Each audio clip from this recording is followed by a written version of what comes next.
Okay, so here is, according to Alex Jones, the New York Times and the LA Times seemingly both wrote or reported the Charlie Kirk assassination happening a day before it happened, so September 9th. Alex Jones also mentions this Amazon post. So if you click the author, or rather Google the author of this Amazon release, Anastasia Casey, J. Casey, you'll see that the page is no longer found. Okay, so if we go to the Wayback Machine, right, you'll see that right there. Now, this is something I used in High Stakes Treason to bring forth the information that was delivered to me by the former FBI analyst. It's public information. There's nothing confidential at all. And the Wayback Machine, of course, is public. You can access, anybody can access it. So if you type in, of course, if you take that link, the Amazon link, and you put it into the Wayback Machine, and it's scrolled, or the spider covered the book, it shows on the date of the Wayback Machine, September 11th, so that would be today. But the earliest scroll revealed, right, doesn't reveal that. It actually grabbed the information. And it shows that the title was The Shooting of Charlie Kirk, a comprehensive account of the Utah Valley University attack, the aftermath, and America's response. So what information is the FBI now gathering, and how would that possibly compare, right, to the narrative in this book? Now, what we find here are the product details.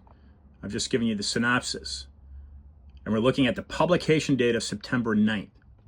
Now, when High Stakes Treason was released, the 22nd of July, the initial publication was the 21st of July.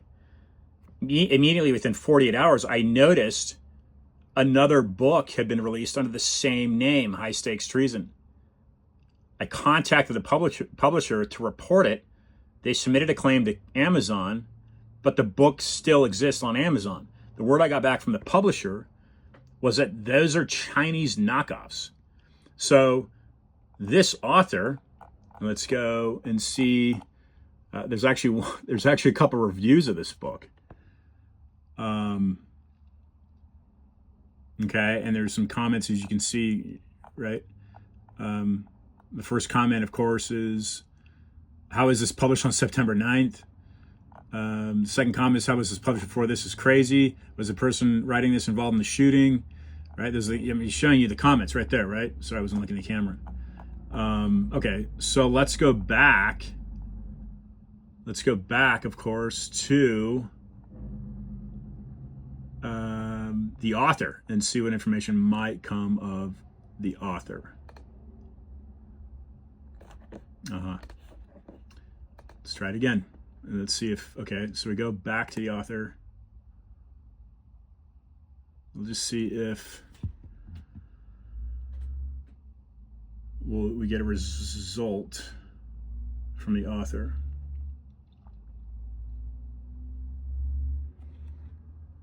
Yeah. So nothing connecting here. We'll try it one more time. Anastasia J. Casey, right. So it's giving me a dead lead.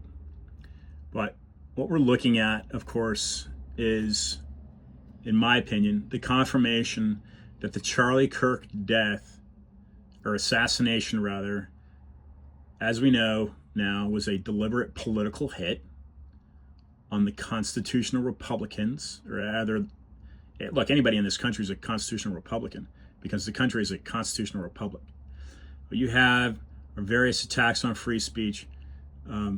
Charlie gave his life for, unfortunately, and my condolences to him and his family, but this is very serious here. Okay, so it's refreshing. But what we're looking at, and just my initial thought, is that whoever engineered this attack, this is a military-style attack, in my opinion. It's a military-style removal of what the deep state saw as a threat to their agenda. And in my opinion, their agenda is to destroy this country and implement communism. It's pretty clear. It's pretty basic. That's my opinion. That's what's going on here. And so this removal of Charlie Kirk, one of the loudest voices outside of Donald Trump for this Constitution, was taken out yesterday.